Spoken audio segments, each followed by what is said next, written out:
사도행전 12장. 그 무렵에 헤롯 왕이 교회에서 몇 사람을 해치려고 손을 뻗치더니 요한의 형제 야고보를 칼로 죽이니라.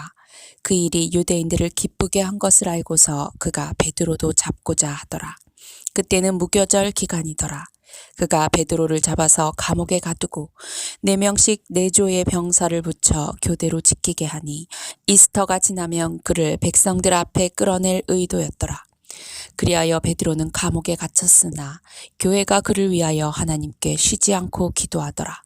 헤롯이 그를 끌어내려고 한 그날 밤 베드로는 두 병사 사이에서 두 쇠사슬에 묶인 채 자고 있었고 또 간수들은 문 앞에서 감옥을 지키고 있었는데 보라, 주의 천사가 그에게 나타나니 감옥 안에 빛이 비치더라. 또 천사가 베드로의 옆구리를 쳐서 일으켜 말하기를 급히 일어나라고 하니 쇠사슬들이 손에서 벗겨지더라. 그 천사가 그에게 말하기를 띠를 두르고 내 신을 매라 하기에 그가 그렇게 하고 또 그에게 말하기를 내 겉옷을 걸치고 나를 따르라 하니 그가 나가서 그를 따라가면서도 천사가 하는 일이 현실적인 것을 깨닫지 못하고 환상을 보는 줄로 생각하더라. 그들이 첫 번째와 두 번째 경비병을 통과하여 성읍으로 통하는 절문 앞에 당도하니 문이 저절로 열린지라. 그들이 나와서 한 거리를 지나자 곧 그 천사가 그에게 떠나더라. 그러자 베드로가 정신이 나서 말하기를 이제 내가 확실히 알았노니 주께서 그의 천사를 보내시어 헤롯의 손과 유대 백성의 모든 기대에서 나를 구해내셨도다라고 하더라. 그가 그 일을 생각하며 마가라고 하는 요한의 모친 마리아의 집에 오니 그곳에서 많은 사람이 모여 함께 기도하고 있더라. 베드로가 현관문을 두드리니 로데라고 이름하는 한 소녀가 들으려고 나왔다가 베드로의 음성인 것을 알고 기뻐서 현관문을 열지 않은 채 뛰어들어가 현관 앞에 베드로가 서 있다고 말하니 그들이 소녀에게 말하기를 내가 미쳤다고 하더라. 그래도 그녀가 사실이라고 강하게 주장하니 그들이 말하기를 그것은 그의 천사라고 하더라. 베드로가 계속 문을 두드리니 그들이 문을 열고 베드로를 보자 놀라더라. 그러나 베드로가 그들에게 손짓으로 잠잠하게 하고 주께서 어떻게 자기를 감옥에서 이끌어내셨는가를 그들에게 설명하고 또 말하기를 가서 이 일을 야고보와 다른 형제들에게 말해주라 하고는 그곳을 떠나 다른 곳으로 가니라. 날이 새자마자 병사들 가운데는 베드로가 어떻게 되었는가 하여 적지 않은 소동이 있더라. 그때 헤롯이 그를 찾았으나 찾지 못하자 간수들을 신문하고 그들을 사형에 처하라고 명령하더라. 그 후 그는 유대를 떠나 가이사랴로 내려가서 그곳에서 머무니라. 헤롯이 투로와 시돈 사람들을 대단히 노엽게 생각하였는데도 그들은 하나가 되어 그에게 와서 왕의 침소를 맡은 블라스토를 그들의 친구로 삼아 화친을 간청하니 이는 그들의 지방이 왕의 영토에서 나는 식량으로 살기 때문이라. 그리하여 어느 정한 날에 헤롯이 왕복을 입고 왕좌에 앉아서 그들에게 연설하는데 사람들이 외치기를 저것은 신의 음성이지 사람의 음성이 아니다 라고 하니 그때 즉시 주의 천사가 그를 치더라. 이는 그가 하나님께 영광을 돌리지 아니하였기 때문이라. 그리하여 벌레들이 그를 먹으니 그가 숨을 거두더라. 한편 하나님의 말씀은 성정하고 번성하더라. 그때 바나바와 사울이 그들의 임무를 마치고 예루살렘에서 돌아왔는데 마가라고 하는 요한도 데리고 왔더라. 사도행전 13장. 당시 안티옥에 있는 교회에는 몇 명의 선지자들과 교사들이 있었는데 즉 바나바와 니겔이라고 하는 시므온과 구레네 사람 루키오와 영주 헤롯과 함께 자란 마나엔과 사울이라. 그들이 주를 섬기며 금식하고 있을 때 성령께서 말씀하시기를 내가 불러 시키는 일을 위하여 바나바와 사울을 내게 따로 구별해 놓으라 하시니라. 그러므로 그들이 금식하고 기도한 후에 그들에게 안수하여 떠나 보내니라. 그리하여 그들은 성령의 보내심을 받아 셀루키아로 갔다가 거기에서 쿠프로를 향하여 배를 타고 가니라. 그리하여 살라미에 와서는 유대인의 회당들에서 하나님의 말씀을 전파하였고 요한도 그들의 조력자로 두었더라. 그 후에 그 섬을 가로질러 파포까지 가서 한 유대인 거짓 선지자인 요술사를 만났는데 그의 이름은 바 예수더라. 그가 그 지방의 총독 서기오 파울로와 함께 있었는데 그는 총명한 사람이더라. 총독이 하나님의 말씀을 듣고자 바나바와 사울을 부르니라. 그러나 요술사 엘루마는 그의 이름을 번역하면 요술사라. 그들을 반대하며 총독으로 하여금 믿지 못하게 하려고 애쓰더라. 그때 바울이라고도 하는 사울이 성령으로 충만하여 그를 주목하고 말하기를, 오 모든 강교와 악행으로 가득 찬 너 마귀의 자식아, 너 모든 의의 원수야. 내가 주의 의로운 길에서 돌아서게 하는 일을 그치지 못하겠느냐. 이제 보라, 주의 손이 너에게 있으니 내가 눈이 멀어 한동안 태양을 보지 못하리라 하자. 그 즉시 안개와 어두움이 그를 덮침으로 그가 앞을 더듬으며 손으로 자기를 인도해 줄 사람을 찾더라. 그때 총독이 이 광경을 보고 주의 교리에 놀라서 믿더라. 그 후 바울과 그의 동료들은 파포에서 떠나 팜필리아에 있는 퍼가에 왔으며 요한은 그들을 떠나 예루살렘으로 돌아가더라.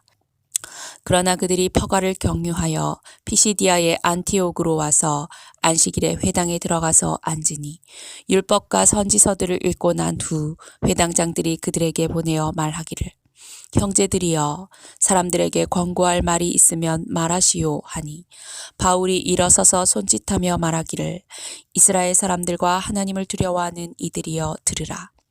이 이스라엘 백성의 하나님께서 우리의 조상을 택하시고 이집트 땅에서 나그네로 산 그 백성을 높이시어 그곳에서 높으신 팔로 그들을 이끌어내셨느니라. 그리하여 약 40년 동안 광야에서 그들의 소행을 참으셨으며 또한 가나안 땅의 7민족을 멸망시키어 그들의 땅을 분할해서 그들에게 나누어 주셨느니라. 그 후 약 450년 동안 선지자 사무엘 때까지 재판관들을 주셨으며 그 후에 그들이 왕을 구하니 하나님께서 그들에게 베냐민 지파의 사람 키스의 아들 사울을 40년 동안 주셨느니라. 그 후 그를 패하시고 다윗을 그들에게 왕으로 세우시어 그에게 대해 증거하여 말씀하시기를, 내가 이새의 아들 다윗을 만나니 내 마음에 맞는 사람이라. 그가 나의 모든 뜻을 행하리라 하시니라. 하나님께서 약속하신 대로 이 사람의 씨에서 구주를 이스라엘에 일으키셨으니 곧 예수라. 그분이 오시기에 앞서 요한이 먼저 회개의 침례를 온 이스라엘 백성에게 전파하였느니라. 요한이 자기의 달려갈 길을 마치고 나서 말하기를, 너희는 나를 누구라고 생각하느냐? 나는 그리스도가 아니라. 그러나 보라, 한 분이 내 뒤에 오시나니 나는 그분의 신발끈을 풀어드리기에도 적합지 못하노라고 하였느니라. 형제들이여, 아브라함의 자손과 너희 가운데 하나님을 두려워하는 모든 자들이여, 너희에게 이 구원의 말씀이 보내진 것이거늘 예루살렘에 거하는 자들과 그들의 관원이 그분을 알지 못하였고 안식일마다 읽히는 선지자들의 말씀을 알지 못하였기에 그들이 그분을 정죄하여 말씀들을 성취시켰도다. 그들이 죽일 만한 어떤 죄과도 찾지 못하였으며 그를 죽여야 한다고 빌라도에게 간청하였느니라. 그분에 관하여 기록된 모든 것이 성취되니 그들이 그를 나무에서 내려 무덤에 안치하였으나 하나님께서 그를 죽은 자들로부터 살리셨고 그가 갈릴리에서부터 예루살렘까지 그와 함께 동행한 사람들에게 여러 날 보이셨으니 그들이 백성에게 그분의 증인이 된 것이라. 이제 우리가 너희에게 기쁜 소식, 즉 조상들에게 하신 약속을 하나님께서 예수를 다시 살리심으로써 그들의 자녀인 우리에게 어떻게 동일하게 이루셨는가를 선포하노라. 시편 2째 편에도 기록되었듯이 너는 내 아들이라. 오늘 내가 너를 낳았노라 하셨고 그를 죽은 자들로부터 살리사 다시는 썩어질 것으로 돌아가지 않게 하실 것에 관하여 이와 같이 말씀하시기를, 내가 다윗의 확실한 자비를 너희에게 주리라 하셨으며, 그래서 시편 다른 곳에서도 말씀하시기를, 주께서 주의 거룩하신 분으로 썩어짐을 보지 않게 하실 것임이니이다 하셨느니라. 다윗은 그의 당대에 하나님의 뜻을 따라 섬기다가 잠들어 그의 조상 곁에 묻혀 썩어짐을 보았으나 하나님께서 다시 살리신 그는 썩어짐을 보지 않았느니라. 그러므로 형제들아, 너희가 알 것은 이분을 통하여 너희에게 죄들의 사함이 선포되었으며 너희가 모세의 율법으로는 의롭게 되지 못하였던 그 모든 일에 있어서도 믿는 자는 모두 그분을 통하여 의롭게 된다는 것이니라. 그러므로 선지자들로 말씀하신 것들이 너희에게 임하지 않도록 조심하라. 보라, 너희 경멸하는 자들아, 놀라서 패망하라. 내가 너희의 날에 한 일을 행하리니 누가 그 일을 너희에게 말해줄지라도 너희가 그것을 결코 믿지 않으리라고 하였느니라 하니라. 유대인들이 회당을 떠날 때 이방인들이 간청하기를 다음 안식일에도 자기들에게 이런 말을 해달라고 하더라. 그 집회가 끝난 후에 많은 유대인과 유대교로 개종한 경건한 사람들이 바울과 바나바를 따르니 두 사도가 그들에게 권고하여 말하기를 하나님의 은혜 안에 꾸준히 있으라고 하더라. 그 다음 안식일에는 온 성읍이 거의 다 하나님의 말씀을 들으려고 모이더라. 그러나 유대인들이 무리를 보자 시기로 가득 차서 바울이 말한 것들을 대적하여 반박하고 모독하여 말하니라.